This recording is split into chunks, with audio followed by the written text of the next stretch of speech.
성경 말씀 히브리서 4장 1절로 8절까지입니다.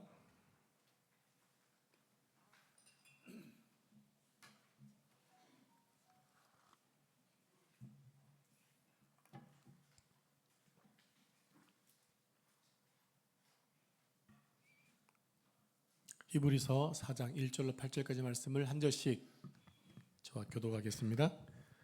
그러므로 우리는 두려워할지니 그의 안식에 들어갈 약속이 남아 있을지라도 너희 중에는 혹 이르지 못할 자가 있을까 함이라. 그들과 같이 우리도 복음 전함을 받은 자이나 들은 바 그 말씀이 그들에게 유익하지 못한 것은 듣는 자가 믿음과 결부시키지 아니함이라. 이미 믿는 우리들은 저 안식에 들어가는도다. 그가 말씀하신 바와 같으니 내가 노하여 맹세한 바와 같이 그들이 내 안식에 들어오지 못하리라 하셨다 하였으나 세상을 창조할 때부터 그 일이 이루어졌느니라.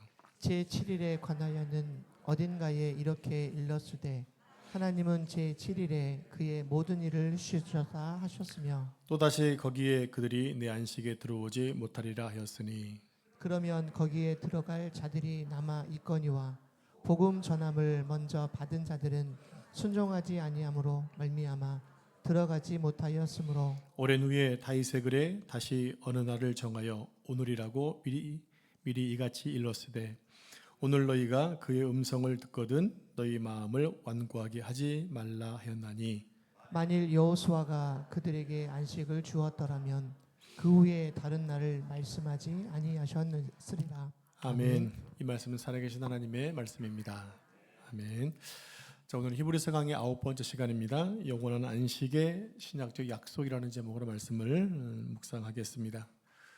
계속 반복되는 이야기가 있죠. 히브리서는 유대인과 로마인의 박해 속에 어렵게 신앙생활을 하고 있는 초대교회 성도들에게 또 선지자와 또 사도와 천사와 모세를 비교하면서 그들의 믿음의 신앙의 대상인 그리스도의 우월성을 계속 강조하고 있다고 말씀을 드렸습니다. 지난주에는 광야에서 실패한 이스라엘 백성들의 삶을 교훈받아서 어렵지만 실패해서는 안 된다고 하는 말씀을 생각했었죠. 그리고 오늘 본문에서는 어려움 중에도 말씀을 믿고 말씀에 순종하는 사람만이 영원한 안식에 들어갈 수 있음을 교훈하고 있습니다. 오늘 본문을 통해서 우리의 영원한 안식처인 천국에 들어가려면 우리가 어떤 자세를 가져야 되는지를 교훈받기를 원합니다.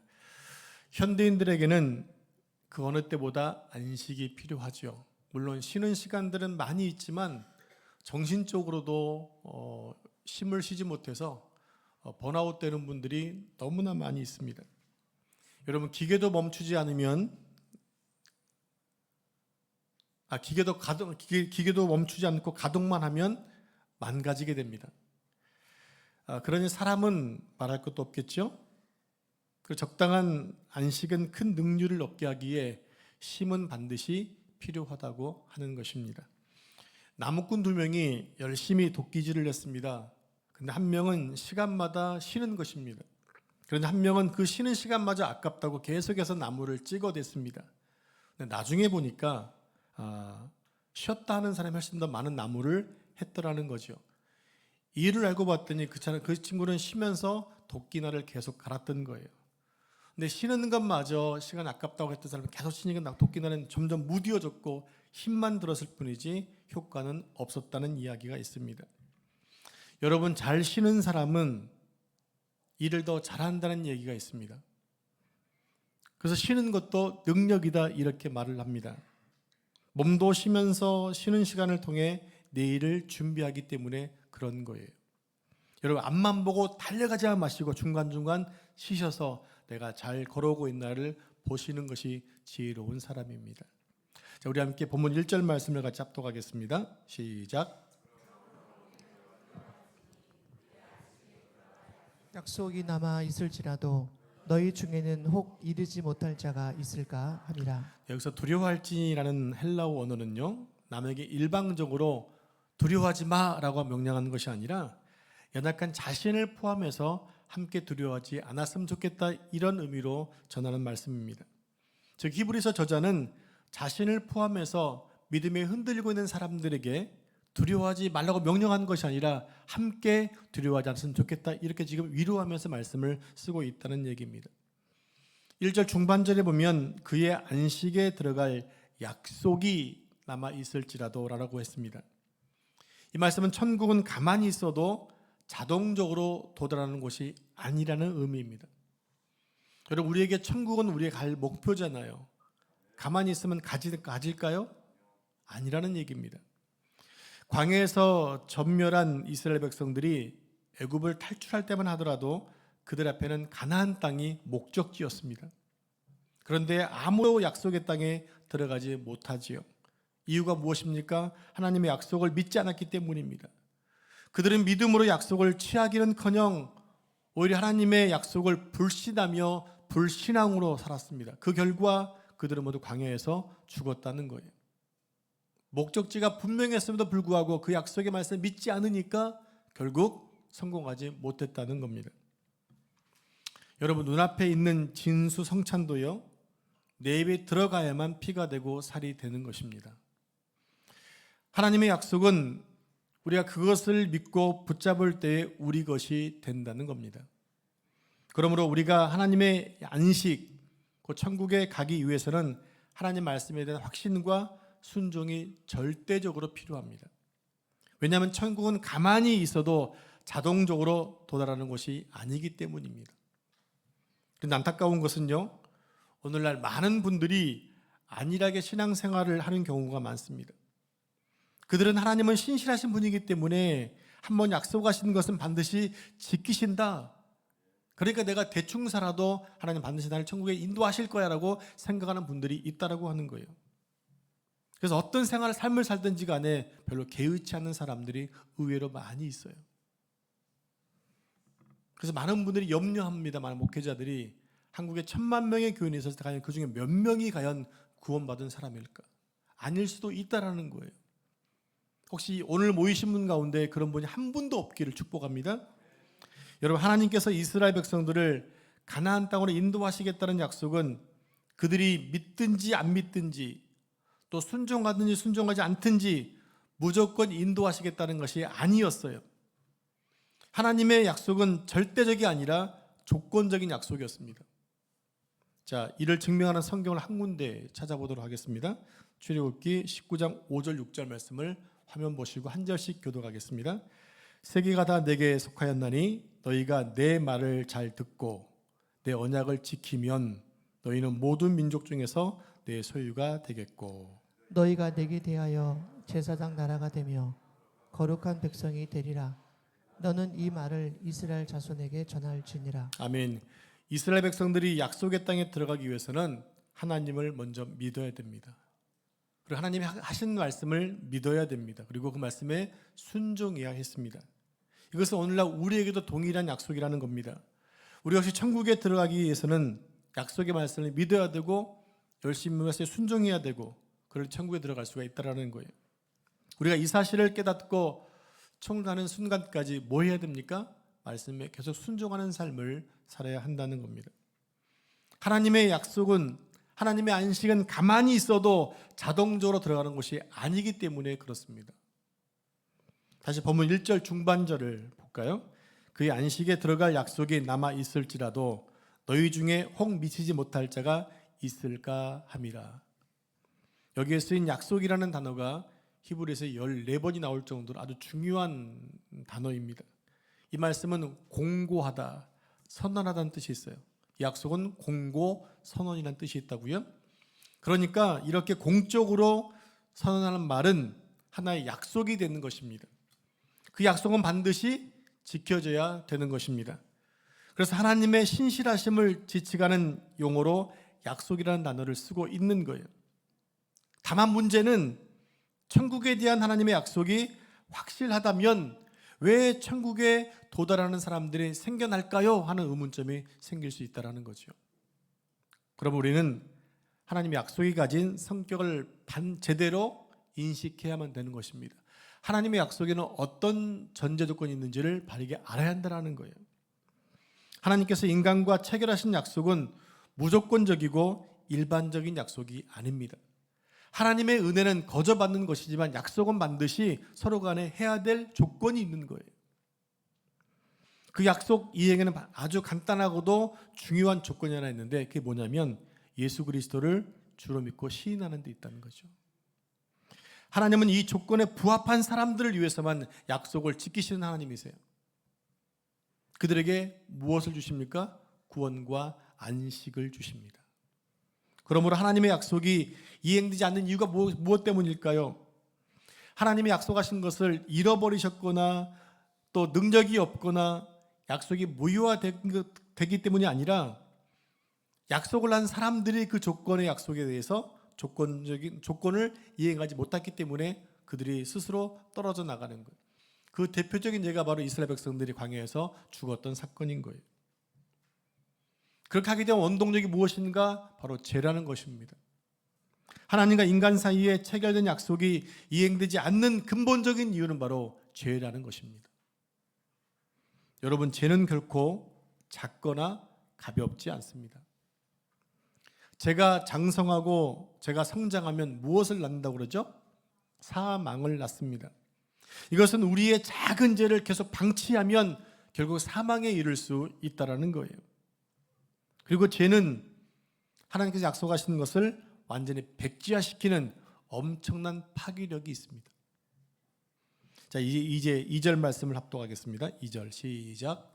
그들과 같이 우리도 복음 전함을 받을 자이나 들은 바 그 말씀이 그들에게 유익하지 못한 것은 듣는 자가 믿음과 결부시키지 아니함이라. 네, 이 말씀은 아무리 복된 소식을 들었을지라도 그것에 믿음으로 반응하지 못하면 그 복된 소식이 아무런 유익이 되지 못한다는 의미입니다. 여러분들은 복음을 들으셨나요? 저 다시 기회를 드리겠습니다. 여러분 복음을 들으셨나요? 그 복음에 반응하셨나요? 반응하고 계시나요? 네, 이게 중요하다는 얘기입니다. 출애굽 백성들, 이스라엘 백성들은 출애굽 당시 하나님의 기쁘신 복음을 들었습니다. 자, 우리 출애굽 6장에 보게 되면 하나님께서 애굽에서 종살이하는 백성들을 능력의 팔로 구원해서 그들의 조상들이 약속했던 가나안 땅에 인도하시겠다는, 그래서 그 땅을 기업으로 주겠다는 약속의 말씀을 들려주었습니다. 그리고 그들을 온 열방의 제사장 민족이 되고 거룩한 민족이 되게 해주시겠다고 약속하셨습니다. 그런데 안타깝게도 이스라엘 백성들은 이 복음에 대해 다음과 같이 반응을 합니다. 출애굽기 6장 9절 말씀 화면 보고 같이 합독하겠습니다. 시작. 9절 말씀 시작. 모세가 이와 같이 이스라엘 자손에게 전하나 그들이 마음의 상함과 가혹한 노욕으로 말미암아 모세의 말을 듣지 아니하였더라. 네, 하나님의 말씀을 믿지 않은 백성들에게 복음은 아무런 유익이 되지 못했다는 겁니다. 그래서 그들은 모두 광야에서 죽음을 맞이했어요. 출발할 때는 너무 기대감으로 출발했지만 광야 하루하루의 삶이 그들에게는 생지옥과 같았다는 거죠. 왜냐하면 말씀을 믿지 못하니까 희망이 사라져 버리는 거예요. 이 사실은 우리가 복음을 어떻게 대해야 하는가를 잘 보여주고 있는 증거의 말씀입니다. 여러분, 복음은요 단순히 듣는 것만으로 충분하지 않습니다. 복음은 믿음으로 받아들이며 순종할 때 그것이 생명이 되는 거예요. 그러므로 우리는 이스라엘 백성들의 신앙을 타산지석으로 삼아서 복음을 믿음으로 받아들여야만 하는 것입니다.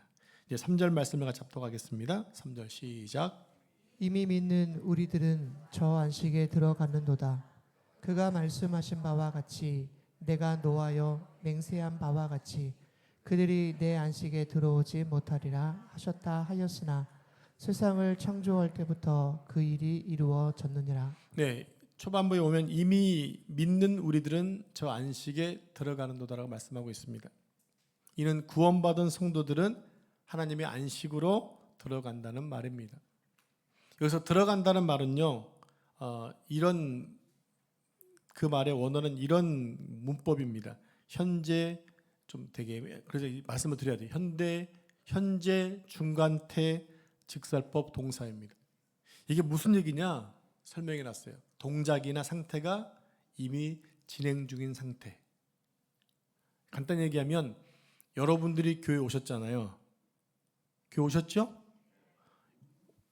오시는 중, 출발해서 교회로 오시는 중, 도착한 게 아니라 교회 가는 중, 그 상태를 얘기한다고 생각하시면 쉽습니다. 따라서 들어가는 도다라는 말은 믿음의 성도는 이미 하나님 나라에 참여했다라는 얘기예요. 그렇지만 앞으로 장차 하나님 나라에 들어간다는 의미, 이미와 아직이라는 의미에 들어있다는 얘기입니다. 성도는 그리스도 안에 있기 때문에 이미 하나님 나라에 동참된 자들입니다. 맞습니까? 하지만 아직도 완성되진 않았습니다. 그 중간에 우리가 지금 머물러 있다라는 얘기예요. 그렇지만 어디를 향해 가고 있는 건가요? 영원한 천국을 향해 열심히 달려가고 있다는 얘기입니다. 그러므로 우리는 이미 구원받았지만 아직 최종적 구원은 완성되지 않았습니다. 그런데 이런 상황에 살고 있는 우리가 어디에 강조점을 두고 있느냐에 따라서 삶이 완전히 달라진다는 것입니다. 여러분, 물컵에 물든 게 보이시나요? 얼마큼 찼는지 보이시나요? 보는 관점이 두 가지잖아요. 물이 반밖에 안 남았네. 또 한 사람은 아직도 물이 반이나 남아있네. 완전히 다르죠. 그래서 이미 임했음을 확신하는 것과 없다라고 말하는 사람 차이는 엄청난 차이가 있다라는 얘기입니다. 여러분의 구원을 믿음으로 확신하시기를 바랍니다. 여러분이 구원받았음에 대한 확신을 가지시고 나는 지금 열심히 천국을 향해 가고 있다라고 하는 것을 여러분 확신하시기를 바랍니다. 그래야 여러분 멈추지 않고 갈 수가 있는 거예요. 자, 4절 말씀을 같이 합독하겠습니다. 시작. 제7일에 관하여는 어딘가에 이렇게 일렀으되 하나님은 제7일에 그의 모든 일을 쉬셨다 하셨으며. 네, 이 말씀은 창세기 2장 2절의 말씀을 인용하는 것입니다. 우리 같이 창세기 2장 2절 말씀을 같이 합독하겠습니다. 시작. 하나님이 그가 하시던 일을 일곱째 날에 마치시니 그가 하시던 모든 일을 그치고 일곱째 날에 안식하시니라. 네, 하나님이 6일 동안 천지를 창조하시고 일곱째 날 쉬셨잖아요. 우리는 이 말씀에 한 가지 의문점을 가져봐야 됩니다. 어떤 의문점일까요? 전능하신 하나님은 왜 천지 만물을 6일 동안 만드셨을까라는 것입니다. 한 번도 생각 안 해보셨죠? 왜? 그냥 그렇게 돼 있으니까. 여러분, 창조주 하나님은 하루 만에, 아니 단순간에 만드실 수 있으시는 분이시죠. 그죠? 근데 실제로 말씀으로 다 만드셨잖아요. 따라서 하나님이 6일 동안 천지를 창조하신 것에는 분명한 이유가 있는 것입니다. 그게 뭘까요? 하나님은 당신이 만드신 피조물들에 쓸 것을 공급하기 위해서 엿새 동안 일을 마치신 후에 제7일 날은 쉬셨습니다. 예를 들어 인간을 제일 마지막 날에 만들었잖아요. 왜냐하면 창조의 중심은 인간이기 때문에. 그래서 인간은 하나님의 형상대로 만드신 것이고 가장 마지막 날에 직접 만드셨어요. 그 이유가 뭡니까? 인간이 살만한 배경들을 만드셔야 되니까. 여러분, 태양도 인간을 위해 만드셨다는 거 알고 계세요? 근데 요즘 사람들은 태양을 섬기잖아요. 태양이 나를 위해 만들어진 것도 불구하고. 그래서 인간이 살만한 모든 환경들을 만들어 놓으시기 위해서 5일 동안 창조하시고 6일째 된 날에 인간을 만들어 놓으시는 거예요. 사람이 살기에 아무런 어려움 없도록 환경을 조성하시는 것이죠. 마찬가지로 우리들 역시 우리들의 자신의 쓸 것을 공급받기 위해 엿새 동안 땀 흘려 수고해야만 한다라는 거예요. 그래야 7번째 날에 뭐 할 수 있다는 얘기입니까? 쉴 수 있다는 얘기예요. 항상 게으른 사람이 6일 동안 일을 마치지 못하고 나서 7째 날 일을 하는 거예요. 근데 제가 보니까 있잖아요. 제가요, 제 얘기를 할게요. 부끄러운 고백인데. 시험 공부를 6일 동안 열심히 해야 되잖아요. 근데 주일날 그 책을 들고 교회로 와요. 그래가지고 설교 시간에 살짝 봐요. 죄송합니다. 돌이킬 수 있으면 다시 안 할 텐데 그렇게 했던 적이 있었어요. 그게 되게 미련한 거더라고요. 보니까 6일 동안 열심히 하지 않고 그냥 놀다가 축구 차고 놀다가 공 차고 놀다가 정말 중요할 때 해야 되는데 그래서 안 하고 밀어놓으니까 하나님의 시간들을 계속해서 훔쳐먹기 시작을 하는 거죠. 여러분, 노동은요 하나님의 창조 가운데 아주 중요한 섭리 중에 하나입니다. 이것은 피조물인 우리가 그 누구도 노동을 비껴가서는 안 되는 이유이기도 합니다. 우리는 매 순간 노동을 하잖아요. 근데 사람들은 노동을 천시합니다. 또 노동하는 사람을 무시하는 경향들이 있습니다. 요즘에 젊은 친구들이 이렇게 어려운 일을 안 할 이유가 어디 있나요? 힘들기도 하겠지만 괜히 무시받기 싫으니까 3D, 3종 직종을 한국사에 일하지 않는 거예요. 여러분, 노동은 신성합니다. 하나님도 열심히 일하셨기 때문에 그래요. 그러므로 열심히 땀 흘리며 일하는 것은 너무나 중요하다는 거죠. 우리는 엿새 동안 성실히 일하신 하나님의 본을 따라야 합니다. 그래서 노동하는 것은 하나님 말씀에 순종하는 것이고 하나님의 창조 섭리에 순종하는 아름다운 일입니다. 우리 이 사실을 기억하고 우리에게 주어진 일을 땀을 열심히 수고해야만 하는 것입니다. 그리고 하나님이 일곱째 날을 거룩하고 복 주신 것처럼 그날에는 안식하면서 하나님 안에서 평강을 누릴 수 있어야 하는 것입니다. 이제 창세기 2장 15절 말씀을 합독하겠습니다. 없어요? 자, 제가 읽어드리겠습니다. 여호와 하나님이 그 사람을 이끌어 에덴 동산에 두어 그것을 경작하며 지키게 하시고, 다시 한번 읽어드립니다. 여호와 하나님이 그 사람을 이끌어 에덴 동산에 두어 그것을 경작하며 지키게 하시고, 하나님은 인간을 만드신 다음에 그들을 에덴 동산에 두시고 두 가지 명령을 하십니다. 한 가지는 경작하며 또 하나는 지키는 것이었어요. 자, PPT를 보시면 경작하다는 말은 히브리어로 아바드인데요, 이것은 일하다, 섬기다는 뜻입니다. 다음으로 지킨다는 말은 샤마르라는 단어로 지키다, 또 준수하다, 보존하다, 감시하다, 돌보다, 존재하다는 뜻입니다. 그러니까 이 두 가지 명령에 의하면 노동이라는 것은 타락 전에도 하나님의 계획 속에 있었고 타락 후에도 땀을 흘리며 수고해야 한다라는 거예요. 그럼 타락 전과 타락 후의 사이에 무슨 차이가 있는 것일까요? 또 하나, 타락 전에 흘렸던 땀은 무엇이며 타락 이후의 노동은 어떤 의미가 있는 것일까요? 여러분, 타락으로 인해 인류에게 죄가 들어오게 되었고 그 죄는 탐욕의 결과였습니다. 그래서 타락 이후에 인간의 노동에는 탐욕과 착취가 같이 공존하는 거예요. 원래 하나님의 노동은, 하나님의 일은 즐거움이었고 행복이었습니다. 하나님이 아담에게 에덴 동산에 두시면서 경작하게 하고 다스렸던 의미는요, 행복한 일이었어요. 하나님의 일에 동참하는 것이었거든요. 하나님이 위임하신 것에 대해서 마음껏 다스릴 수 있는 그런 권리가 있었거든요.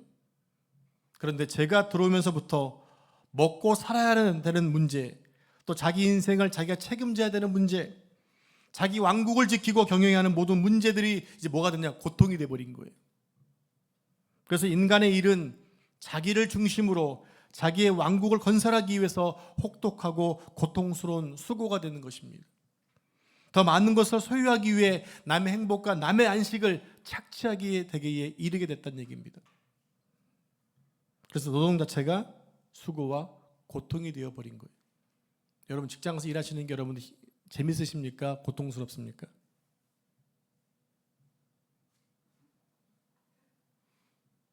김장로님, 고통스럽습니까? 재밌으십니까? 거짓말하고 계시네요.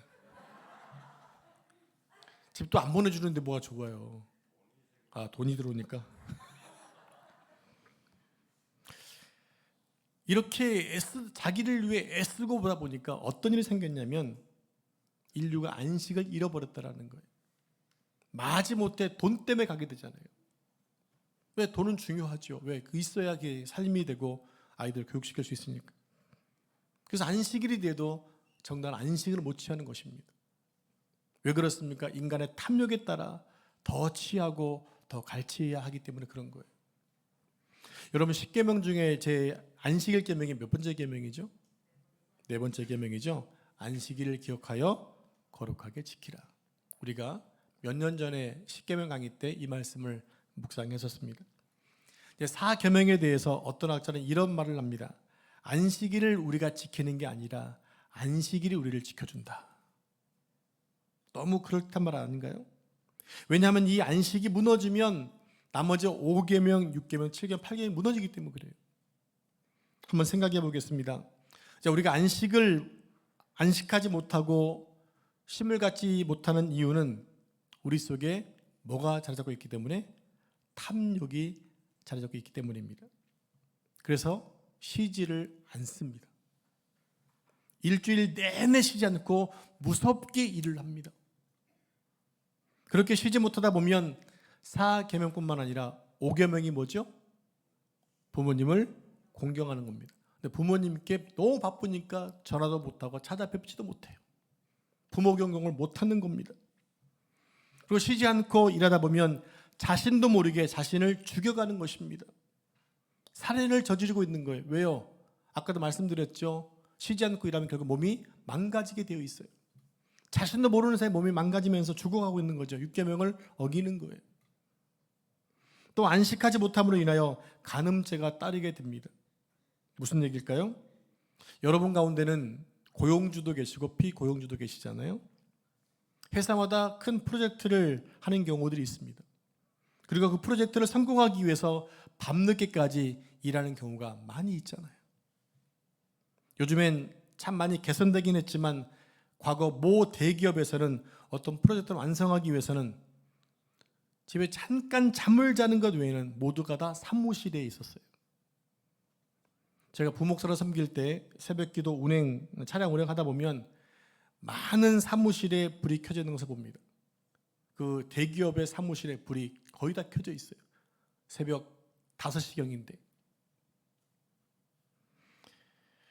그 시간까지 퇴근을 못한 건지 아니면 출근을 한 건지 모르겠지만 그러다 보니까 아이들이 아빠를 볼 시간이 없는 거예요. 제가 보배론교에서 사역할 때 들은 얘기는 아빠가 오랜만에 쉬는 날에 아빠가 아이를 안아주려고 하니까 아이가 아빠를 밀어내더라는 거예요. 이유를 들어봤더니 아빠가 낯설더라는 거죠. 너무나 속상하고 안타까웠습니다. 그렇게 집에서 잠깐 잠만 자고 사무실에 있으니까 이런 말이 생겼습니다. 오피스 와이프. 사무실 와이프라는 말, 신종어가 생겼어요. 한번 쳐보시면 나옵니다. 이 말은 직장에서 배우자보다 더 가깝게 지내는 이성 동료를 의미하는 것인데요.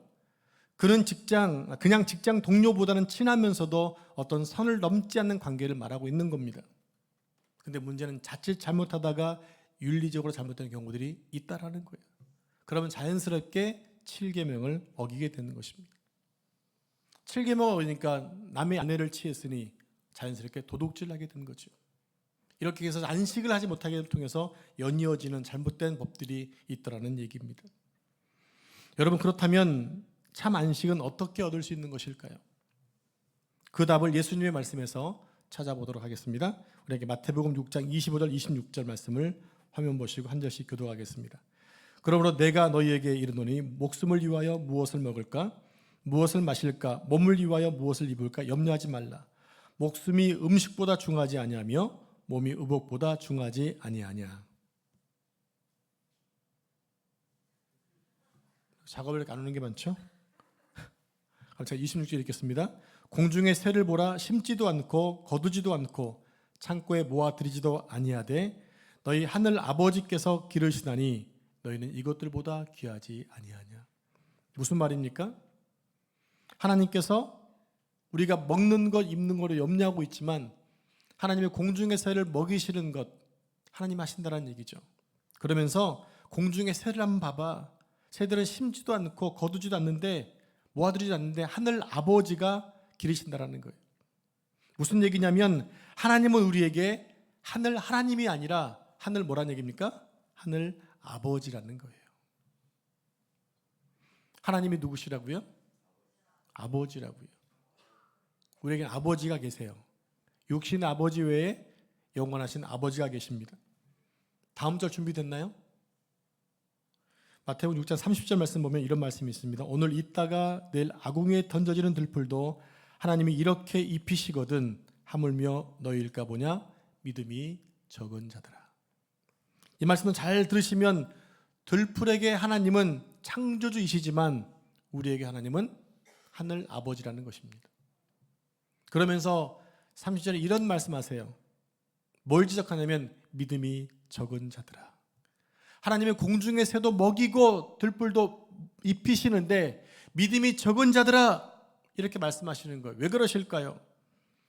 가나안의 안식을 약속받았던 출애굽 1세대들이 그 땅에 들어가지 못했던 이유, 첫 번째가 믿음이 없었기 때문, 두 번째는 순종하지 않았기 때문이거든요. 그 다음 거 준비됐나요?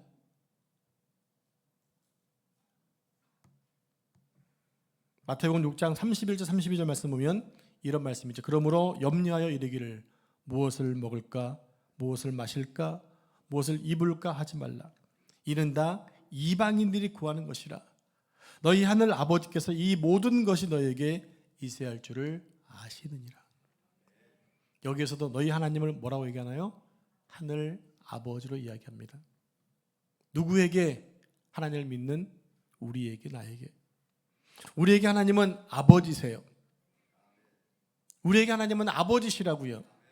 결국 우리가 하나님의 안식으로 찾아들어가는 방법이 뭐냐면 사실상 하늘 아버지 안식으로 들어가는 거예요. 하나님은 공급자이시고 창조주이시잖아요. 참된 안식은 그분 안에 들어갈 때 누릴 수 있는 거예요. 하나님이 나의 모든 것들을 공급해 주신다는 그 믿음이 있을 때 내가 안식할 수 있게 된다는 얘기입니다. 근데 하나님은 나에게 공급해 주지 않아 하게 되면 누가 해야 되는 거죠? 내가 채워야 되는 거예요. 그러니까 안식할 수가 없는 거예요. 결국 뭡니까? 믿음이 적은 자인 거죠. 많은 그리스도인들이 아직도 명분은 아들로 살고 있지만 실질적으로는 아들로 살지 못하고 있습니다. 여전히 자기 인생의 주를 자기가 붙들고 자기가 통치하고 자기가 전전긍긍하고 쩔쩔매고 자기가 책임지려는 이방인의 삶을 살고 있기 때문에 주님은 말씀하십니다. 믿음이 적은 자들아라고 말씀하고 있는 거예요. 그래서 이방인은 누구일까요?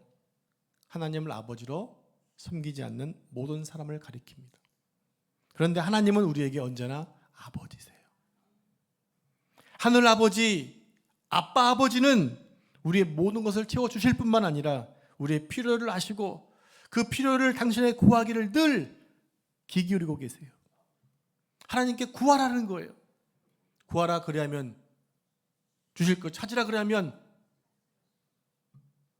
문을 두드려 그러면, 네, 탁탁탁 나왔으면 딱 좋을 뻔했는데, 네, 그렇게 구하시라는 얘기입니다. 그러면 하나님이 들으신다라는 거예요. 왜요? 그분이 나의 아버지가 되시기 때문에. 여러분, 만약에 가나안 땅에 들어가는 것만이 우리가 생각하는 참 안식이라면 여전히 하늘에서는 뭐가 내려야 돼요? 만나가 내려야 돼요. 그런데 가나안 땅에 들어가니까 뭐부터 했습니까? 전쟁부터 시작을 했어요. 만나는 그치고 전쟁을 시작합니다. 그래서 그 땅은 어떻게 정복되어야 되나요?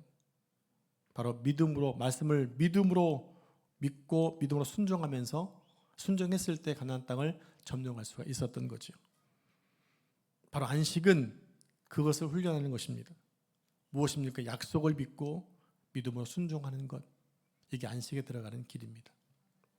여러분, 우리는 지금 나그네처럼 광야를 걸어가고 있습니다. 광야와 같은 힘든 세상을 가는 동안 우리가 안식할 수 있는 건 뭐 때문에, 안식을 누릴 수 있는 건 뭘까요? 그것은 바로 하늘 아버지를 만나는 것입니다.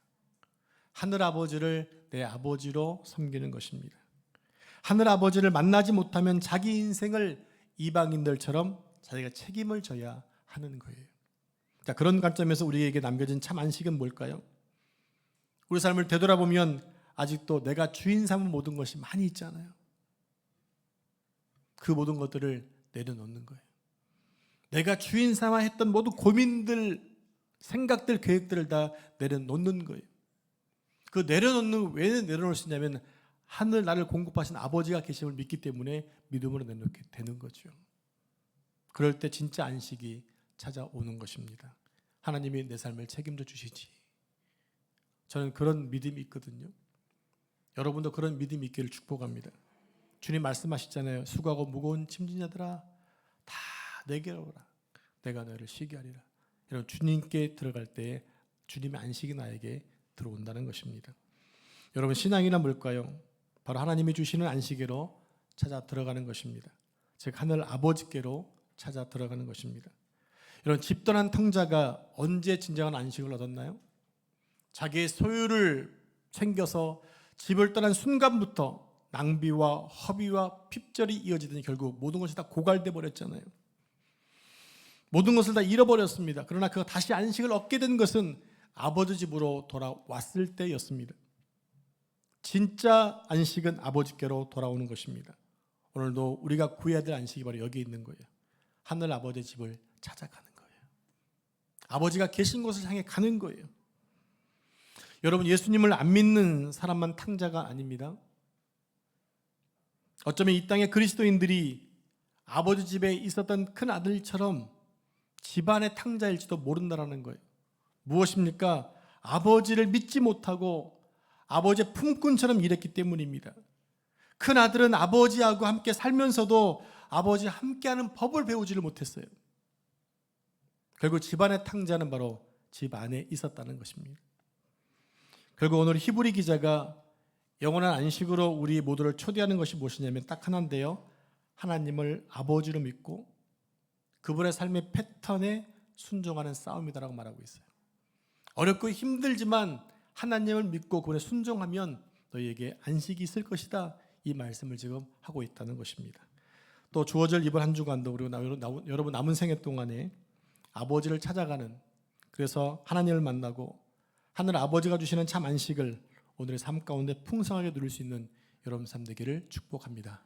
기도하겠습니다. 하나님 감사합니다. 우리를 불러주시고 하나님 백성 되게 하시며 하늘의 유업을 가진 자로 살게 하시니 감사합니다. 하나님, 집안에 있으면서도 아버지와 함께하지 못했던 큰아들처럼 되지 않도록 인도해 주시고, 비록 방황하고 어려웠지만 아버지 돌아왔을 때 참 안식이 있었던 탕자처럼 주님의 말씀에 주님 안에 늘 들어와 있도록 도와주옵소서. 그동안 우리가 주인 삼았던 모든 것들을 내려놓고 우리의 창조주가 되시고 공급자 되시는 주님께 인생을 맡기며 주님과 함께하는 삶을 통해서 참 안식에 이를 수 있도록 도와주시고 영원한 천국에 이를 때까지 늘 말씀에 순종하는 삶을 살 수 있도록 축복하여 주옵소서. 이 모든 말씀 존귀하신 예수님의 이름으로 기도합니다. 아멘.